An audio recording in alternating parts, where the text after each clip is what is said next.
गुरुजी, कुछ हमारे पास कुछ सवाल हैं जो कि आध्यात्मिक है। मैं जानना चाहूँगा कि क्या स्कूल में गीता का अध्ययन करना सही है? गीता का अध्ययन हो या किसी भी धार्मिक उनका हो, स्कूल तो नई शिक्षा के लिए बनाए गए हैं। यदि आपको गीता का धार्मिक उनका करना है तो आपको गुरुकुलों में पढ़ना चाहिए। सरकार बात करती है कि मदरसों के अंदर भी आधुनिक शिक्षा दी जाए। जिन लोगों ने इस प्रकार की शिक्षा पद्धति को लेके जो चले हैं, तो वहाँ उस देश का कैसा विकास है, कैसी चीज़ें हैं, कैसा इंफ्रास्ट्रक्चर है, कितने लोगों को वैसी नौकरियां मिली, क्या उन्होंने हासिल किया, तो यहाँ गीता पढ़ के कितने लोग वो बनेंगे, या रट के या कैसे कितने लोग व्यास की गद्दी बैठ के मान लो गीता का प्रवचन करेंगे, तो सारे प्रवचन करने लग जाएंगे तो फिर सुनेगा कौन? तो यहाँ जो ये बात है ना, ये बहुत से ऐसे लोग जो बातें करते हैं कि इसका ऐसा अध्ययन होना चाहिए, इसके माध्यम से ऐसा हो जाएगा, तो ये वास्तव में बहुत सही लोग नहीं है इस देश के लिए। गीता एक धार्मिक, एक आंतरिक वो जगाने का काम करती है। गीता का अपना एक जगह है, एक स्थान है, लेकिन उसको इस तरीके से ला करके ना कि हर जगह उसको जिसकी इच्छा होती है, जिसके अंदर से भाव है, और सिर्फ पढ़ने से नहीं बात बनती है, उसको धारण भी तो करना है। कि बीज लेके आप घूम रहे हो और बोल रहे हो कि बाग लग जाए, तो ऐसा संभव नहीं है। जब तक आप उसको उस जमीन में बिखेरोगे नहीं, वैसी चीजें नहीं, तो वैसी खाद नहीं दोगे, वैसा पोषण नहीं दोगे, तो ये संभव नहीं। ऐसे ही गीता का नाम लेकर के या किसी भी धार्मिक ग्रंथों का नाम लेकर के लोग भ्रमित करते हैं। जिस समय जैसी जरूरत हो उसके अनुसार लोगों को चलना चाहिए। आज के समय आधुनिक शिक्षा की जरूरत है। नया युग चल रहा है, डिजिटल क्रांति आई हुई विदेशों के अंदर, देश के अंदर हर तरफ नई बहार है। तो आप यदि आज या कुछ लोग, जैसे भी मदरसों की भी बात होती है, तो कुछ लोग ऐसे ही आजकल पढ़ाना चाहते हैं या वैसी चीजें, उनके खुद के बच्चे तो बाहर पढ़ते हैं, विदेशों में पढ़ते हैं, अच्छी तालीम ले रहे हैं, अच्छी तरीके से पढ़ रहे हैं। या कितने ही लोगों को गीता का वो है, कितने साइंटिस्ट थे, कितने क्या थे, या जिन्होंने बहुत अच्छे काम किए। सिर्फ एक धार्मिक ग्रंथों को जिस तरीके से बाजार में आप व्यापारीकरण के लिए, अपनी सत्ता के लिए, अपने स्वार्थ के लिए लोग इस्तेमाल करना चाहते हैं कि इसको पढ़ने से शायद देश का उद्धार हो जाए या देश नई तरक्की कर लेगा, तो ये सब बातें झूठी, बेबुनियादी और वैसी हैं। यदि ऐसा होता तो भारत के अंदर जो मंगोल के रहने वाले लोग थे, मंगोलियन, उनकी अवैध संतान यहाँ आके भारत पे आक्रमण नहीं करती। तो यहाँ किन के कारण ऐसी चीजें हुई कि हमारे यहाँ ऐसे महारथी थे, शब्द पे दीवान चलाने वाले थे, इतना विशाल देश था, इतना संपन्न था, कहते हैं सोने की चिड़िया, किस लोगों ने वो किया? तो ये ऐसे लोग थे जिन्होंने धर्म का नाम लेकर के पाखंडवाद फैलाया।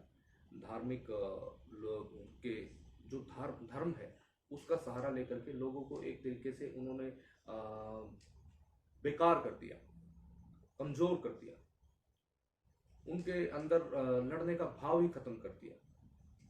तो उनके अंदर यानी कि कुछ भी हो रहा है उसके ऊपर प्रतिक्रिया नहीं वो करते थे। एक तरीके से वैसे हो गए कि जो हो रहा है उसको होने दो, सहनशीलता, उसको उन्होंने सहनशीलता का नाम दिया। तो भारत इसी वजह से तो इतने साल, लगभग 1000 साल उसने ऐसे दंश सहे, पीड़ाएं सही है, माताओं ने, लोगों ने, उनका धन लूटा गया, जगहों पे कब्जे किए गए। ये सब कारण यही चीज है। जैसी सिर्फ गीता पढ़ाने से विद्यालयों में जरूरी नहीं है, जरूरत है आज नई टेक्नोलॉजी देने की। गीता अपने घर के अंदर पढ़िए। गीता सिर्फ पढ़ने का माध्यम नहीं है। गीता को लेके ये सारे जितने चिल्ला रहे हैं सारे वैसे लोग हैं कि हम अंग्रेजी पढ़ के आगे आज गीता पढ़ रहे हैं, बाजारों में रोडों पे गीता बेचते हुए कितने लोग धार्मिक हो गए। जितने लोगों ने पढ़ी है, जितने सुनते हैं, उतने ज्यादा तो यहाँ देश के अंदर भ्रष्टाचार बढ़े हैं। फोन करके तो लोगों के अकाउंट ट्रांसफर कर देते हैं, बहुत से ऐसे लोग हैं। तो ये सब बड़ी वैसी बातें हैं। जिसका जो स्थान है उसको वहां रहना चाहिए। धर्म को सिर्फ बाजार में नहीं लाना चाहिए, बाजारीकरण मत करो उसका। ये एक अपने आप का विषय है, मेरा विषय है, मेरी मर्जी है, मैं किसको पढ़ना चाहता हूँ ये मेरे ऊपर छोड़ देना चाहिए, न कि थोपना चाहिए। ये थोपने का विषय नहीं है, थोपना। और ये अध्यात्म एक निजी स्वयं की स्वतंत्रता का विषय है।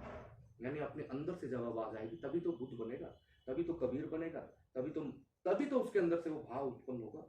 लेकिन जबरदस्ती किसी को थोपा जाएगा वो बन जाएगा। तो जैसी शिक्षा चल रही है,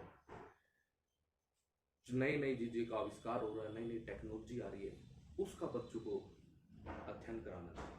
और जिस बच्चे की रुचि धार्मिकता में है, आध्यात्मिक उसमें है, तो वो अपना पढ़े। ऐसी बहुत सी ऐसी संस्थाएं हैं, बहुत से ऐसे गुरुकुल भी हैं, बहुत से ऐसे गुरु भी हैं जो सही शिक्षा देते हैं। तो वहाँ जाके उनको शिक्षा लेनी चाहिए, न कि स्कूलों के माध्यम से किसी के ऊपर धार्मिकता थोपनी चाहिए। ईश्वर से संवाद हम कैसे कर सकते हैं? आप और हम बोल रहे हैं ये संवाद ही है, तो ऐसे ईश्वर का संवाद करना है तो पहले अपने आप से बात करना सीखना है। क्योंकि आप यदि ईश्वर से संवाद करना चाहते हो तो आप बाहरी तरीके से सोच रहे हो कि जीभ से बोलोगे, मुंह से बोलोगे, कानों से सुनोगे, दिमाग से वैसे समझोगे शब्दों को, तो वैसा नहीं है। जैसे आप अपने आप से कैसे बात करोगे? अपने आप से बात करनी है तो आपको क्या शब्दों की जरूरत है, कानों की जरूरत है? तो एक व्यक्ति को जब अपने आप से बात करनी आ जाए, जो अपने आप से बात कर सकता है, अपने इंटरनली यानी कि जुड़ाव जिसका हो जाए, तो परमात्मा उसको सर्वत्र नजर आएगा। बात तो दूसरों से की जाती है, दूसरों को समझाने के लिए, दूसरों को करने के लिए, दूसरों की सुनने के लिए। परमात्मा और आप में कोई भेद ही नहीं, तो वहाँ बातचीत की कुछ वो ही नहीं है। वहाँ बातचीत तो खत्म हो जाती है, वहाँ तो मौन की शुरुआत होती है। मौन ही असली बातचीत का मतलब होता है, एक दूसरे को विचार समझाना। और मौन ही है जो अंदर से आपके उत्पन्न होगा, तो वो सारी बातचीतें बंद हो जाएंगी, आपके सारे लालच, सारी ईर्ष्याएं, सब दोष, किसी के दोष देखना, किसी सब चीजें खत्म हो जाएंगी। तब एक मौन का जो उदय होगा, वो वास्तव में समझ है, वही आपको परिपूर्ण करती है। तो ईश्वर से संवाद के लिए किसी भाषा, किसी का जरूरत नहीं। ईश्वर से संवाद करने के लिए अपने आप में उतरना पड़ेगा, समझना पड़ेगा। कैसे उतरोगे तो हरदम उसी की आवाज सुनाई देगी। आज के टाइम में बच्चे और युवा जो हैं ईश्वर से काफ़ी दूरी पे हैं, वो अभी भी समझ नहीं पाए हैं। तो क्या कारण है और कैसे है कि वो भगवान ईश्वर से वो ज़्यादा जुड़े? देखिए, आप जब छोटे थे अपनी माँ से कितना प्रेम करते थे? कितना करते थे? सभी करते थे, अभी भी ऐसा नहीं, हर कोई करता है प्रेम अपनी माता से। क्या जितना आप छोटे थे उतना प्रेम आज करते हो? हाँ, कमियां तो धीरे धीरे हो जाती है, बिल्कुल। तो वो कमियां क्या आई? तो ऐसे गैपिंग जो है कि हो जाता है। गैपिंग किस लिए आई? परिवार चेंजिंग के हो, जैसे आपने सिंगल थे तो ठीक है, जब जैसे विवाह हुआ उसके बाद फिर अलग हो गया, उसके बाद जैसे बच्चे हुए तो उसके बाद फिर घटते गया, तो उस हिसाब से बढ़ गया वो। हाँ, ऐसे ही मैं आपको बताना चाहता था, आपने अच्छा बताया कि जैसे एक छोटा बच्चा होता है वो अपनी माँ से बहुत प्रेम करता है और माँ उससे करती है, क्योंकि उन दोनों के बीच कोई लेन देन नहीं है। बच्चा माँ से प्रेम करता है, अथाह करता है, माँ बच्चे से करती है। दो बच्चे यदि हैं, हम उम्र 3 बच्चे हैं किसी माता के, तो वो आपस में लड़ते हैं कि मेरी मम्मी मेरी मम्मी। वही बच्चे बाद में बड़े जाते हैं, बोलते हैं तेरी मम्मी तेरी मम्मी। उनको धक्के मारते हैं कि तू रख मम्मी को, तू रख मम्मी को। पहले वो मम्मी से बोलते हैं कि मम्मी तू मेरी मम्मी है, वो बोलते हैं कि नहीं मैं इसकी हूं। तो वो लड़ते हैं, नहीं नहीं इसकी मत बन, मेरी बन। क्यों? अब सवाल है क्यों? इतने धार्मिक लोग बने, इतना धर्म का प्रचार हो रहा, मंदिरों में भीड़ लगी हुई है? लोग मंदिरों में गिर गिर के, यानी कि कितने लोग मर जाते हैं, फिर भी धार्मिक क्यों नहीं है?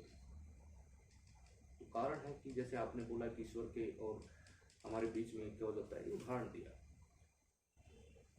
जैसे माँ के बीच में समय के अनुसार इच्छाएं जागती है। माँ बोलती है उस बच्चे को कि तू इन दोस्तों के पास मत जा, इनके साथ मत बैठ, अच्छे से पढ़ाई कर, ये मत खा, नहा ले, कुछ ऐसी चीजें बोलती है। बच्चे के बीच में अब जब ऐसा बोलेगी तो उसको कुछ और भी चाहिए, तो वो उसके बीच में दोस्त आ गए, रिश्तेदार आ गए, नाते आ गए। अब कुछ चीजों ने भी स्थान ले लिया, छोटी साइकिल आ गई, रिक्शा आ गए, फिर मोबाइल, आजकल तो मोबाइल आ गए, पढ़ाई की किताबें आ गई, फिर जैसा इन्होंने बताया वह किसी की प्रेमिका आ गई, पत्नी आ गई, बच्चे आ गए, पैसा आ गया, ज्यादा से ज्यादा पैसा, डिमांड आ गई। अब बच्चा अपनी माँ से बहुत सी डिमांड भी करता है, वो पूरा नहीं कर पाती तो दूरी बन जाती है। तो ऐसे जितना एक आपका कमरा है उसमें जितना सामान लाओगे उतने आपकी दूरी बढ़ती जाएगी। उस कमरे में भरा जाएगा तो सामान बीच में आ जाएंगे, आपके और किसी आदमी के, कोई दूसरा आदमी होगा। अभी टेबल के उस तरफ बैठा है तो बीच में इतना वो, क्योंकि टेबल आ गई। तो ऐसे ही जितने विषय आते जाएंगे तो दूरियां बढ़ जाएंगी उस माँ के लिए, अब कोई दूसरे अच्छे लगने लग जाएंगे। ऐसे ही जब हम बात करते हैं किन्हीं व्यक्तियों की, बच्चों की, कि वो ईश्वर के प्रति वो नहीं है, ईश्वर के प्रति कोई भी कभी भी उससे अलग नहीं हो सकता। लेकिन जैसे एक शीशा होता है ना, शीशे के सामने कोई भी जाए वो जैसा है वैसा ही दिखाना उसका धर्म है, उसकी प्रवृत्ति है। ऐसे ही ईश्वर हमेशा ईश्वर के साथ जुड़े रहते, लेकिन क्या है कि वो पहचान नहीं पाते, वो उस आनंद को, उस खुशी को साधारण चीजों में तलाश करने लग जाते हैं, क्योंकि उनको नहीं पता कि पानी कहाँ है। जैसे एक भूखा है तो उसकी उसकी खोज क्या होगी, रोटी। प्यासे की खोज क्या होगी, पानी। तो ऐसे ही एक साधक की खोज होती है सदगुरु। तो ऐसे जो एक आध्यात्मिक व्यक्ति होता है उसकी खोज है परमात्मा। लेकिन जब बीच में इतनी चीजें होंगी ना तो वो कभी भी खोज नहीं पाएगा, वो उन चीजों में आनंद लेने के लिए सोचेगा। तो वो आनंद लेने के चक्कर में उलझा रहता है, एक चीज जाती है तो दूसरे को पकड़ता है, शायद इसमें ज्यादा मिले। मोटरसाइकिल से आनंद नहीं मिला तो कार देता है, कार, छोटी कार से नहीं मिला बड़ी कार लेगा, ऐसे ऐसे वो सोचता है किसमें मिलेगा, इसमें मिलेगा, मकान में मिलेगा, दुकान में मिलेगा, वो सारा ताउम्र उस चीज में निकाल देता है। ये ऐसा नहीं है कि ईश्वर से जुड़ाव नहीं है, ये जो चीजों के प्रति भी वो है लगाव, एक आकर्षण, ये ईश्वर का ही वो है, लेकिन वो उसको पाने की बजाय उन पदार्थों में उलझ जाता है। आकर्षण तो उसका वही रहता है, प्यास तो पानी की है, लेकिन पानी की जगह कुछ और पी रहा है। लेकिन वो जब तक पानी नहीं पिएगा तब तक वो प्यासा ही रहेगा। बस ऐसा हाल हो जाता है व्यक्ति का ना, तलाश। क्योंकि हर चीज देखिए, जैसे एक सागर के अंदर से वाष्प होके बादल के अंदर पानी जाता है, बादल बनते हैं, बादल आके गरजते हैं, बरसते हैं, ऊपर जाते हैं, बर्फ बनती है ना। बर्फ फिर पिघलती है, फिर वो नदी के माध्यम से कहाँ जाता है, कहाँ जाता है, आसमान में जाते हैं। नदी के माध्यम से वो नदियां कहाँ जाके मिलती हैं, वो तो बहुत सागर में जाते हैं। हाँ। तो उनकी जो वो रहती है हर चीज की, जो मूल अपने जहां से निकला है वो अपने मूल की तरफ आकर्षित होता है। हर पदार्थ आग हमेशा ऊपर की तरफ बढ़ती है ना, बढ़ती है ना, क्यों? क्योंकि सूर्य के उससे वो मिलता है उसमें। तो जो जहां की चीज होती है वो उसके अपने मूल की तरफ आकर्षित होती है, मूल, है ना। तो इसलिए उसका भी मूल वो है, तो इसलिए आपसे जुड़ने के लिए, आपसे मिलने के लिए आप कहाँ पर हैं? आप अपना जो भी है भक्तगण है उनसे आप अपना परिचय बताएं। देखो, मैं मिलता मालता नहीं हूँ इतना किसी से, क्योंकि मिलने वाले ज्यादातर लोग क्या चाहते हैं, पैसा चाहते हैं, धन चाहते हैं, वैसी चीजें चाहते हैं। धन धुन मेरे पास है नहीं, ना मैं ऐसे उपाय बताता किसी को कि पाखंडों में डालने वाले, वैसी चीजों वाले। मेरी खुद एक ही वो है, खुद को तू पहचान, तुझ में है भगवान। अपने आप को जानो, अपने आप को पहचानो, पाखंडों को छोड़ दो और परमात्मा से डरो मत, परमात्मा से प्रेम करो। जिससे आप प्रेम करते हो उससे कभी डर नहीं सकते, और जिससे डरते हो उससे प्रेम कर नहीं सकते।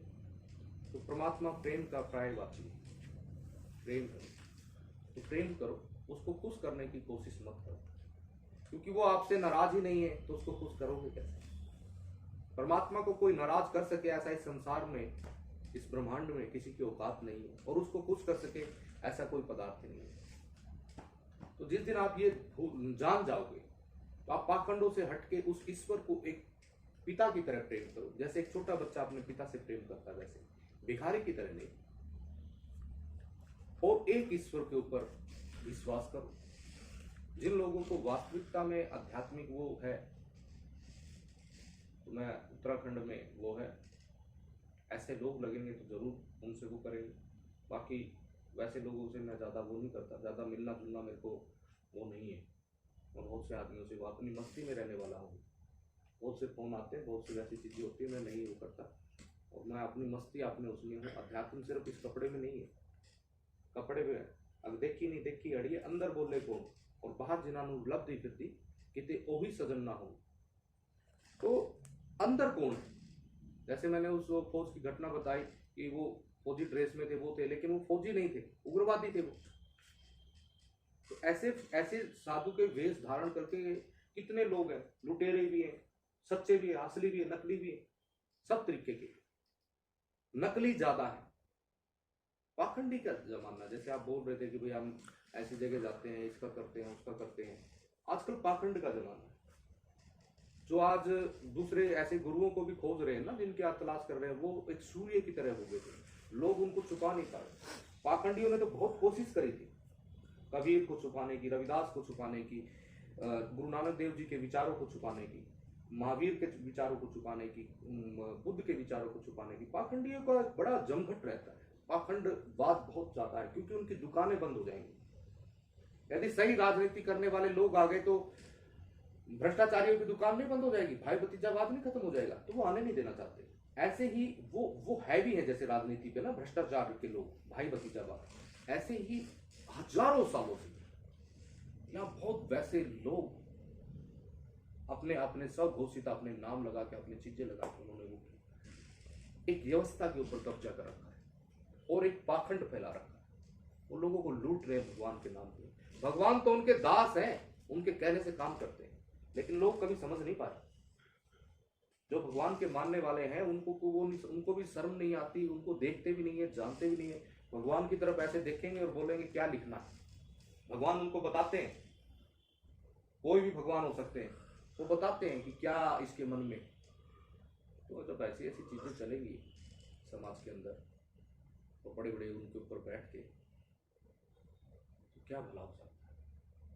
जो पेड़ ही खराब होगा तो उसके बीज कैसे अच्छे होंगे। जो कांटे वाला पेड़ है ना, उस पे कांटे ही लगते हैं, उसके बीज से कभी आम नहीं लग सकते।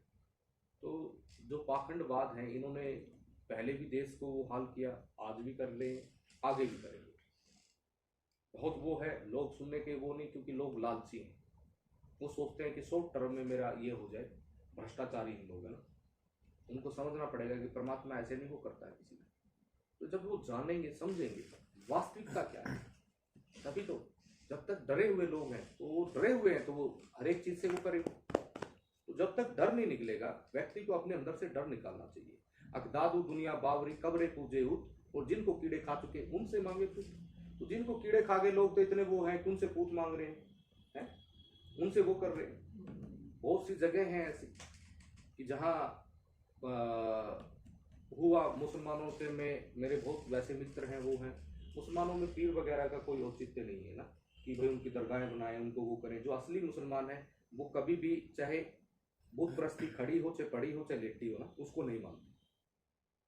उनके लिए वो चीज हराम है, सिवाय उस अल्लाह के किसी की इबादत करना हराम है। तो ये बहुत सी जगह कब्रें बनी हुई है, वो बलात्कार की, वैसी चीजें की, आज वो बनाए हुए। पहली चीज, उसमें शक्ति है नहीं। यदि शक्ति है क्या, जो अपने दुश्मन के बच्चों को देगा शक्ति? फिर भी लोग यहाँ दादू दुनिया बावरी कब्रे पूजे हो, तो जिनको कीड़े खा चुके उनसे मांगे पूत। तो लोग इतने मूर्ख हैं कि उनसे, जिन्होंने उनके वंश का नाश किया था, उनकी माताओं बहनों का वो किया था, उनसे भी मांगने लग गए। उनसे मांगते हैं वो जब माथा रगड़ के उन मुर्दों से, तो वो कैसे सच्चे ईश्वर की उपासना की तरफ जा सकते हैं? ऐसे लालची लोग। अब आप सोच सकते हो इस चीज को कि किसी ने आपके दादा परदादा को मारा, वो दुश्मन था, वो मर गया, आज उसकी कब्र पे जाके आप वो कर रहे हो, या जहां उसको दफनाया था, कुछ भी है, वहां जाके आप प्रार्थना करते हो कि बहुत शक्तिशाली व्यक्ति थे, क्या वो आपको आशीर्वाद देंगे? तो लोग इतने स्वार्थी हैं, यानी कि वो अपने वंश का कहां क्या ऐसी चीज हुई थी उसको भी याद नहीं रखना चाहते। वो अपना उनका स्वार्थ इतना हैवी है। तो जो स्वार्थी हैं वो ईश्वर को बेच रहे हैं। वास्तव में बात क्या है, ईश्वर को बेच रहे हैं।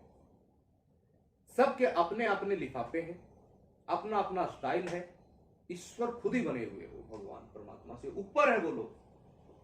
जो असली साधक हैं वो तो आपको दिखेंगे ही नहीं। कारण है उसका, मज बांधे दरवाजे ऊंचे, राह पकड़ दी मोरी हूं, आलिम फाजिन दे न लंगण, जो लंगे सो चोरी हूं, पटपट इट्टा वट्टे मारन, दर्द मंदा दे खोरी हूं, राय साहिदा आसिक जानन, जानन की असोरी। यानी कि जो ये मजहब धर्मों के बड़े बड़े वैसे बना रखे ना उन्होंने अपने संस्थान में, बहुत ऊंचे, बहुत लाइटें, बहुत वैसी वो कर रखी है इन्होंने अपनी। वो जो असली रास्ता है ना उस अध्यात्म का, वो तो बहुत छोटा है, संकरा है, बड़ा कठिन है वो रास्ता, आसान नहीं है। आलिम फाजिल जो पढ़े लिखे लोग हो जाते हैं वो नहीं उस रास्ते पे चलने देते। जो उसके ऊपर चलता है उसको वो अधर्मी कहते हैं, नास्तिक कहते हैं। उसके ऊपर इल्जाम लगाएंगे, उसको तो सूली पे चढ़ा देंगे, मरवा देंगे उसको। अब ये उसको ईंटें मारते हैं, पत्थर मारते हैं, उसको दर्दों से वो करते हैं। जो असली चीज है कि उसका उस परमात्मा का जो रास्ता है, वो असली उसका इबादत करने वाला, उसका आशिक, वो जान सकता है। और जो वैसी बातों के वो हैं वो नहीं जान पाते। अब पढ़ पढ़ इल्म हजार किताबा, कदे अपने आप ਨੂੰ ਪੜਿਆ ਹੀ नहीं, और जा जा बढ़ता है मंदिर मसीती, कदे मन अपने बीच बढ़िया ही नहीं। बहुत सी किताबें रटे हुए लोग है ना, किताबें पढ़ रखी है, लेकिन कभी अपने आप को पढ़ा? मंदिरों में जाते हैं, मस्जिदों में जाते हैं, किसी भी धार्मिक स्थानों के अंदर वो करते हैं, कब्जे कर रखे हैं, लेकिन अपने आप को नहीं जानते। आपको हैरान होंगे कितने कौन से धार्मिक स्थान है किसी भी मजहब के जहां वहां के लोग ही नहीं लड़ते। शिष्य गुरु को गोली से मार देता है गद्दी के लिए, गुरु को अश्लीलता में फंसाने के लिए वो कर देता है, चाल चल देता है, उसकी अश्लील वीडियो बना लेता है। अब आप सोच सकते हो मंदिरों में, हर एक वैसी धार्मिक जगहों पे अध्यक्षों के चुनाव के लिए लोग आपस में लड़ते हैं, तलवारें चलाते हैं, बंदूकें चलाते हैं, क्या क्या नहीं होता, लाठी चलाते हैं। क्या वो धार्मिक व्यक्ति हैं? कौन समझेगा? मरने मारने की बात करते हैं। तो यह बहुत सी बातें हैं ऐसी जो एक उसमें नहीं आ सकती। जो चल रहा है उसके ऊपर आंख बंद कर लेना, तो चल रहा है चल रहा है। कबूतर की तरह नहीं बनना चाहिए, नहीं तो बिल्ली खा जाएगी। तो ऐसे ही है, धर्म के जो असली रक्षक हैं वास्तव में वही भक्षक है, वही भक्षक। जो राजनीति में देश की रक्षा करने के लिए आए थे, राजनीति में भी देश का विकास करेंगे, देश उन्होंने पीछे कर दिया, भ्रष्टाचार के खेल खेल दिया उन्होंने। तो जब एक हरियाणा में कहावत है कि एक बाढ़ ही खेत को खाने लग जाएगी तो कौन बचाएगा। जब अपने आदमी ही लूटने लग जाएंगे तो बाहरियों की जरूरत क्या है। तो यहाँ अपने ही आदमियों के द्वारा ये चीजें हो रही है। समाज को ये चीज समझनी पड़ेगी, अब जाके बहुत सी चीजें होंगी। हमारे साथ अभी मौजूद थे रुद्रांश महाराज जी, जो कि अभी उनसे हम काफ़ी चर्चा किए। उन्होंने बहुत सा ऐसा ज्ञान की बातें जो कि आप लोगों को उससे आपको बहुत सा जानकारियाँ होंगी। तो आप हमारे चैनल को लाइक एंड सब्सक्राइब करें, और ये एक बार हमारा जो बना हुआ वीडियो एक बार ज़रूर देखें और उसको ज़्यादा से ज़्यादा शेयर करें।